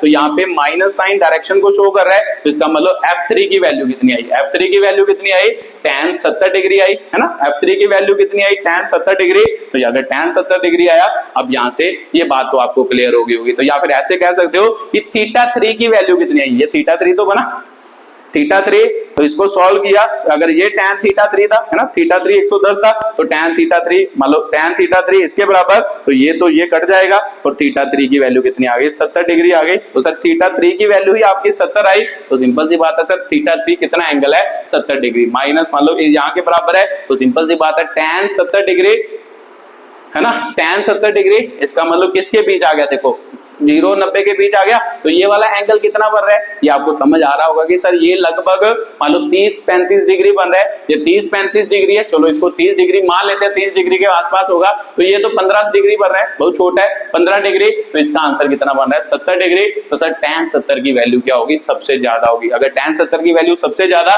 तो फिर सबसे ज्यादा फोर्स कहां पे होगी, यहाँ पे होगी। उसके बाद उसको आपको पूछा है कि भाई मैक्सिमम और मिनिमम, मिनिमम कहां पे होगी, जितना थीटा, देखो जितना थीटा बड़ा, tan थीटा बड़ा, फोर्स बड़ी, अगर थीटा छोटा होगा तो tan थीटा क्या होगा ना, थीटा छोटा, तो tan थीटा छोटा, तो फोर्स की वैल्यू क्या होगी, छोटी, तो tan थीटा सबसे छोटा किसका है, इसका, तो यहाँ पे फोर्स क्या होगी, सबसे छोटी। तो सर मैक्सिमम फोर्स कहां पे आई, सी पे आई, और मिनिमम फोर्स कहां पे आई, बी पे आई फोर्स। तो ये एक्चुअल में आपका क्या है, स्लोप वाला क्वेश्चन है। ऐसे क्वेश्चन भी आपको जेई में पूछे जाते हैं, जेई 2023 का ही क्वेश्चन है, 23 का या 22 का क्वेश्चन है, पता नहीं मेरे को, ठीक है, बट ये जेई का क्वेश्चन है, ये मेरे को पता है, ठीक है। तो ये ध्यान से रखना है। अब यहां से ये बात आपको समझ आई होगी, अगर ये बात समझ आ गई है तो एक्चुअल में ये इसके बराबर होता है, अगर ये इसके बराबर है तो माइनस साइन है ना, यहाँ पे मैंने आप बात समझाई, F3 = -tan 70 डिग्री आया, माइनस साइन, फोर्स की वैल्यू निकली है ना, फोर्स में नेगेटिव साइन जो होता है वो डायरेक्शन को क्या करता है, शो करता है, तो हमें डायरेक्शन थोड़ा चाहिए, हमें तो मैग्नीट्यूड चाहिए, तो इसीलिए इसको डायरेक्शन हो गया। तो F3 की वैल्यू कितनी होगी, tan 70,